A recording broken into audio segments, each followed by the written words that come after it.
Students/teachers. Did a student get expelled decided to take revenge on the school afterwards? Essentially, we had a miniature cult on our hands at our high school. Let me explain. I'm a retired high school principal from a different time, a time where teachers were free to enact their own version of physical punishment. I'm not advocating for it. In fact, I think it's pretty much responsible for why this story exists. The kids learned violence from us. Anyways, we expelled a senior in his final few months of school because he was constantly getting into scraps with the other students. At least a few a week for several months. Every time we pulled him into his counselor's office, we got the same answer from him. They were provoking me. So, we eventually had to expel him. What we didn't anticipate was how many people would take after his example. The day after he was expelled, there was another fight, seemingly provoked by a student who'd never been in a fight before. When we asked him about his behavior, he responded with "Bring expelled kid's name back." It was freaky, but what was worse was that it continued for the oncoming weeks, with fights happening almost every day, sometimes multiple in a single day. Each kid had the same eerie response, some kind of idealistic image of this guy who'd been expelled. I'd never seen anything like it. After 3 weeks of this, I was ready to take some serious actions to get to the bottom of this, but it turned out that I didn't have to. The expelled kid showed up on school property with a few of his friends, who started egging these kids to fight each other under threat of being attacked themselves. I called the police pretty much immediately, and a few of the teachers ran out there, yelling at them. They ended up scrambling off, but the fights themselves continued. The kid was eventually arrested at his own house, and was tried with assault. He was 18 at the time. After that the fights slowed down significantly, but there was still the occasional incident where his name would come up again. Just the creepiest thing I'd experienced in all of my years of teaching.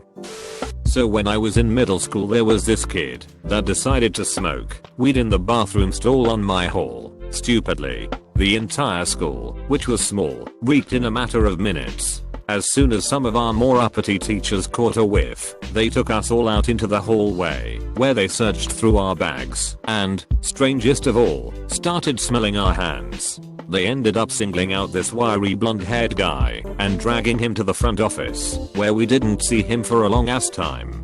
There was a lot of commotion up at the front of the school that day. Apparently his father was some kind of school board official, and he was trying to get the whole thing pushed under the rug, but it simply was not going that way. I remember as a 6th grader being positively frightened at the yelling that was erupting from the front offices, the booming voice of the father echoing through the school. It ended with him, red in the face, shoving the front door aside as he dragged his son by the ear to his car, where they went home. Presumably he was expelled. A few months later, we have an end-of-year school dance, which the entire school is basically required to attend. They had the front doors wide open, and I guess at some point the weed kid must have snuck in. About halfway through the party rock anthem we started to notice a rank smell from the hallways. It wasn't weed, but instead like 20 stink bombs scattered around. As soon as I got out in the hallway, he zipped by me, throwing down one last one, before running out the front doors, blonde hair bobbing. I think I was one of only a few people to actually see the kid in action, and he never got caught. What a legend. Dude lol right. Imat set the stage well for this one. I was in 7th grade, in Spanish class. Usually we had this teacher named Mrs. Diz, but one day we had this substitute teacher who was a short black lady. This was the what are the odds class. We had a group of like 6, and we'd play it literally every single class. Mrs. Diz usually didn't give too much of a shit, but we noticed that it was getting on the substitute teacher's nerves. I challenged one of my buddies to a 1 to 20 with the dare that he'd go up to her and tell her that her hair looked like his pubes. He agreed, and we both said 13 at the same time. Dude was shitting bricks, and I told him he could back out if he wanted to, but he didn't. As soon as the bell rang he went right up to her and said it. You could sense the incoming storm. Her face grew super red, and she grabbed a nearby folder and threw it at my friend. My friend isn't really one to take a lot of shit, so without skipping a beat he threw it back, smacking the teacher in the face. Security materialized there within like an instant, and ended up taking him away. Crazily enough, had enough prior offenses to get expelled for this and got transferred to another school. We stayed in touch though, and not even a week after he got transferred, the same substitute teacher came to his new school and was in one of his classes. According to him, the substitute teacher saw him and immediately refused to sit in the class with him, which earned him school-wide infamy in a good way. They didn't fight like last time, but he said he told her that her hair looked like pubes one last time as she left the classroom. I was rolling with laughter.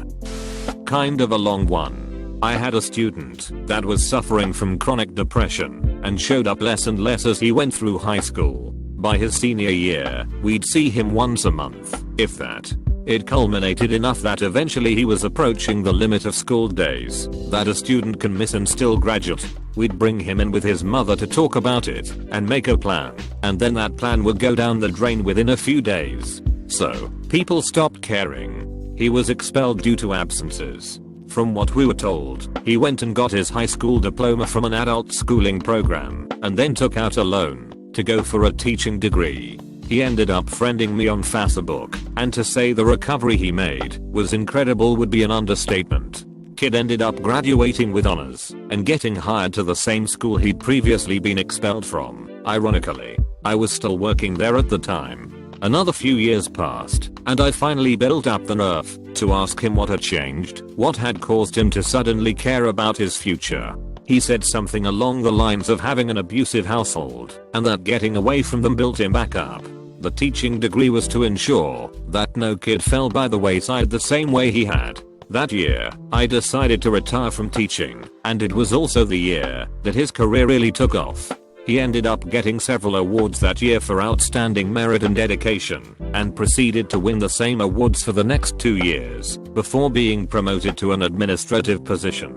Here he was arguably even more successful, transforming the very attitude of the school. The piece of information that really tops the ironic cake, however, is that as a part of the administrative staff, he was responsible with ridding the district of the absence rule.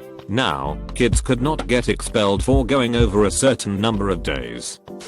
It was senior prank time, and some of us were a little ballsier than others. Namely, a red-headed dude named Derek, who decided that it would be a brilliant idea to, well, actually let me keep the suspense and describe the day instead. It was a crisp autumn day, and we'd just got done filling our school with an inconceivable amount of Batman symbols. They were everywhere. Doors, windows, desks, ceiling tiles, school banners, I mean, you name it, it was signaling Batman. A team of like 20 students, including me, had worked all night on it, and it was finally done. But, as you might expect, this wasn't the only senior prank going on. Our aforementioned buddy Derek had also come up with a little solo plan. Ours was sprung perfectly, much to the displeasure of all of the staff. The Cape Crusaders filled their hallways. There were classes to be done, so most of the disposable stuff had to start cleaning it up.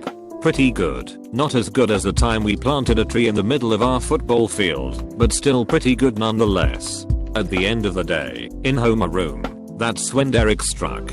You see, there was always a little school news program thing we had to watch, made by the students themselves. We tuned in when Derek, who was part of the news team, and another girl came onto the screen.